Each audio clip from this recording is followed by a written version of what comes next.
Hi everyone, and this is Devin. Sorry, I don't seem that happy today. I'm gonna film my anxiety and depression video today and share my story. Sorry if I say and yeah a lot. I noticed that in the last video I do that a lot, but also especially for this one, just as I process my story, it's a lot for me to talk about. It's just, don't feel sorry for me, because I know I am actually pretty grateful for what I've gone through. I know it's pretty horrible, and a lot of times I wish I don't have anxiety or depression, but it's made me a stronger person today. Also, I'm not trying to do this to get any attention at all. I just want to help someone, guys, as I said in my last video. Talking about anxiety and depression is so important. I wish more people talked about it, but we don't because of the stigma that comes around it. We think it's so bad because it's a mental illness. Guys, I'm so tired of it. Yes, it's mental, but if it's not okay. Mental and physical illness should be treated the same. Yeah, that's just my 2 cents. Sorry. If I say and yeah a lot, just processing the story and making me go back memory lane can sometimes be a lot, and if I get emotional through it, sorry. But yeah, so just to give you a little background, real quick, middle school was great. Middle school was honestly the best thing ever that's happened to me, my favorite part of life. I can easily say I was an overachiever. I love turning in projects weeks early. I have awards. I was a straight A student. Sorry, when I look at these awards, it just reminds me now I can be a failure. But yeah, I was playing a lot of sports, and I loved every second of it. I was getting the recognition, I was in leadership, you know, all that jazz. So I was excited for high school. I had the dreams and goals of going to an Ivy League, preferably Stanford, and playing college soccer, which is a lot, and having then a higher 4.0 GPA, which means honors and AP classes all in high school. I was ready to push myself to that extremes. So, and I wanted to get a scholarship on top of all of that. So freshman year, I was pumped, guys, for high school. Let's be honest. I feel most people are nervous. I wasn't.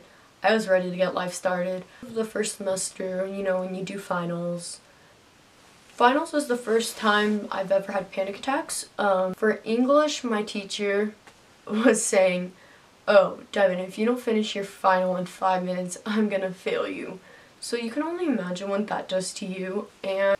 But I wasn't scared of not finishing in time. I did end up finishing in time. I was more scared that I didn't get any of my answers right. I was afraid oh no, I turned it in now, but what did I get? So it was the anticipation of waiting for the grade. So I started having a panic attack. But, you know, as final schedules, you have one final, a 10-minute break, and then another final. So I was just freaking out. I was hyperventilating. I was crying, but I was okay, Devin, get through it. You need to toughen up, you have a Spanish final next. So I was whatever, it's done, it's done. And I ended up getting an A, so I was okay, you're good. Spanish. I had a 96 in that class. And I needed a C, or I can even fail it, and I would get an A still in that class. So I didn't really need to try. But for me, I can't stand anything below a C. And with me having a 4.0 all throughout middle school, I need A's, I crave A's, guys, as bad as that sounds. And so, going into that final, you know, I was okay, whatever, what happened last period was gone, let's just concentrate on now. And it was my turn, and we were doing our oral presentation with our teacher, just having a conversation, and I couldn't say this one letter. We were spelling out our email and we were saying it in Spanish. Couldn't say this one letter, and I full on had a panic attack. I started crying. I started hyperventilating. I was like, what is going on with me today? Like, I was like, Devin, pull it together. And my teacher was just like, oh, like, it's okay. Like, she told me what it was, and I said it, and like, I went through the rest, like, in mid-panic attack, like, and I did fine, and I got a 98. She's like, Devin, you still have like a 96 or 98 in that class, like, you're fine. And I was like, okay. But like, everyone else was like so concerned, and I was like, I'm just having a panic attack, I'm just having a panic attack. And like, that's funny that I knew what it was. It's just like, it was weird. Those were the first times I ever had a panic attack. So the way I found out I had anxiety and depression was actually, I got sick freshman year. I think it's February. I was sick with first the flu, then the stomach flu, and then a sinus infection. And that, like, I was sick for basically a month. And I was on a bunch of meds, and like, I kept on going to the doctor every week, and like, I was just worse. Every time I went to go see her, I just got worse and worse and worse, and like, something new was happening. I didn't know what was going on, and like, you know, I didn't really go to school. Like, I'd sometimes go and like, friends were like, hey, like, where are you? Like, what's going on? And I was like, I don't know, guys, like, I'm just sick. It was weird. And then I had to go to the emergency room because I was getting extremely worse. I was on like 5 different medications, I want to say. Like, I was on sinus infection medication, I was on a throat medication, I was on a headache medication, I was on a lot of meds, but for some reason none of that helped. And the doctor was like, oh, you know what, this medication can make this worse and all that, so like, we had to start over. But then they were like, you know what, we're gonna draw some blood on you. And guys, that's like the worst thing ever. I hate needles, but you know what, for the one thing, I'm glad. Like, before I got sick, I was never able to take pills, I couldn't get my blood drawn, I couldn't get shots, I couldn't do anything. But now I can say I'm a pro at it, which kind of makes me sad, but whatever. You gotta do what you gotta do for your health. For some reason I wasn't getting better, it was starting to get frustrating, you know, and like, I basically was seeing 5 different doctors at one point, and at one point, I think I was on like almost 8 different medications. As time went on, I stopped going to school. It was getting harder for me to actually make it to school. It was easier for me to not go to school than to go to school. Every time I would go to school, it was horrible. Friends were like, why are you always gone? Why are you always in the hospital? Like, are you dying? All like coming up with the worst possible things you could say to someone who, and I don't even know what's going on because the doctors don't know.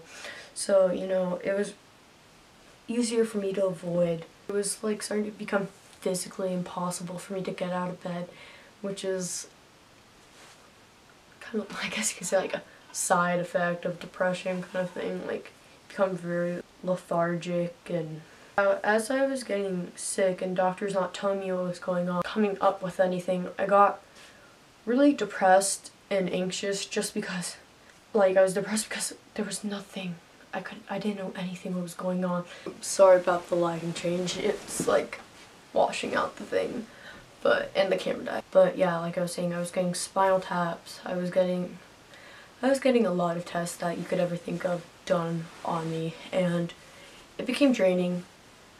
I just didn't go to school. But, you know, some days I did, but I just ended up dropping down to 4 classes instead of 6. And people would be like, oh, you're so lucky, like, you don't need to go to morning classes, like, you could just sleep in. And honestly, it was nice, but it's also something I really regret. Sometimes you wish you could just be a normal person and just go to school and just do what you're supposed to like everyone else, but you can't. And that can be really hard. So I needed to like not take those morning classes, but you know, see it as a blessing. You see it as like, I can't do what everyone else does. But you know, the school year ended, you know, I still had like some friends, you know. It was hard for me to talk to others just because what they were saying to me, it like really affected me. But guys, now it's all in the past, like, don't worry. I am thankful for each and every one of you. Each and every one of you helped me in some certain type of way. All of you guys made me stronger. I have a great support group. and I'm sorry if I don't recognize it. It's just really, really hard to when you're really, really tough on yourself.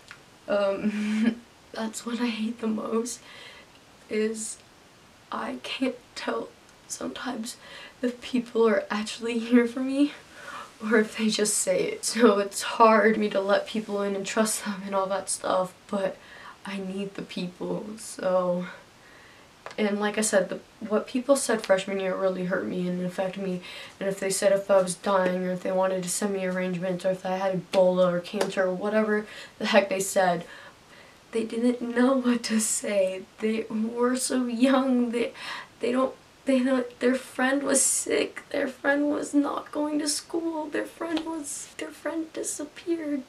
In a way, they've lost a friend. And now they're just kind of getting her back. After an endoscopy, which was one of my last tests I had, they were like, Devin, since you took like anxiety pill, there's nothing physically wrong with you. Like, we can't figure it out what's going on, and we've done multiple tests on you. We think you just have really bad anxiety. And for some reason, that absolutely crushed me. That they couldn't find something physical with me. And guys, to this day, I am not ashamed that I have anxiety or depression. Like, I just want to put that out there. I am not ashamed. But on that day, just think of it as this. I went through basically exactly 9 months to find out there was nothing wrong. It was just all in my brain. Because of anxiety, I had to give up a lot of things that I loved. I had to give up school, friends, because at the end of the day, I did stop talking to friends. And I just want to say like a quick little shout out, like thank you to like Haley and Brendan and JC and Julia and Erica and Maya. Like, you know who you are. Like, I don't need to say your name. Like, you know who you are. I don't know where I'd be without you guys, honestly. Like, you guys saved my life in some way, some shape, some form. I honestly don't know where I'd be without you guys. But yeah, but after 9 months knowing something not physically wrong with me and doing all these tests, it was pretty frustrating finding out it was just all in my mind. So my anxiety was really bad, so I needed to go on meds. So I went to a different therapy, and actually I want to shout out this place, BACA, Bay Area Children Association. They've also saved my life. I owe them my life. Their IOP is the greatest thing ever. That's like happened in my life. But sophomore year, I ended up just not going to school. They put me in home hospital for the whole year. And home hospital is homeschooling basically, but you have a teacher that they send you through the school district, and I loved home hospital. Like, I needed it because since I've missed so many classes, it was hard for me to catch up. That causes me to spiral and put myself down, and my anxiety would just get worse. So I really needed home and hospital. Yeah, it was nice to have BACA and the IOP because it gave me a schedule. It gave me to get social again. I wasn't alone. I knew people who were going through the same thing as me, who were dealing with the same struggles that I was going through. And I met so many great people like Dakota and Juliet, who are like my bestest friends today. And honestly guys, the reason why I do this YouTube channel now is because I don't want people to know they're alone. And I am so passionate about this mental illness. Like, I wish more people talked about it. I just want to help. I'm no success story. I'm not there yet. Like I said in my last video, it's a journey. It's a long, long journey. You're gonna live with it your whole life. It's not something physical where you're just gonna end up with it gone one day. Or it heals. I mean, eventually it heals. You're gonna learn to deal with it. But yeah, I'm getting there, guys. I'm getting there. I mean, it's been rough. I mean, ask anyone I know. That is why I feel so guilty all the time, because I've had those. Sometimes what I say to my friends when I'm at that state of mind, I feel bad because I feel like I ruined their lives. I feel like I ruined everyone's lives. I make it so hard for my mom and dad and sister. I'm the bigger sister. My little sister basically takes care of me. Like, for my friends, I feel so bad. Like, I'm not the person I used to be anymore. Like, I don't know who I am anymore. I'm not confident. I'm not that girl. Like, I see all these trophies anymore. They're like a constant reminder of how I'm a failure. It also reminds me that I'm not that middle school girl anymore. I'm not that person that had to push, like, I don't need to push myself. Like, it's okay to just do what you have to do and just take care of yourself. Anxiety has been honestly kind of a blessing and a curse. It's taught me a lot of life lessons that I'm going to use my whole life. I've grown up and matured a lot faster than anyone, but I don't think I'd really change it for the world, because if I stayed on the path that I was on, like middle school, I probably would have broke. I hope my story made somewhat of sense. Back in school now. I just take 3 classes though. It's my junior year. Next semester I'll be taking 4. You just slowly have to work your way back. You know, like I said, it's been 2 years. I'm not a success story. But I can't imagine me like wanting to end my life anymore. Those thoughts are gone. I'm gone. New Devin is here. And she's gonna stay here. But yeah, so if you like this video, give it a thumbs up, share it, just so we can help spread the word about, you know, anxiety and depression, and don't let anyone be ashamed about it, because honestly, it's not a big deal. It's not. It's just like any other illness. Just like any other physical thing. It's normal. Honestly, it's normal. So, yeah. But, bye guys. See you soon.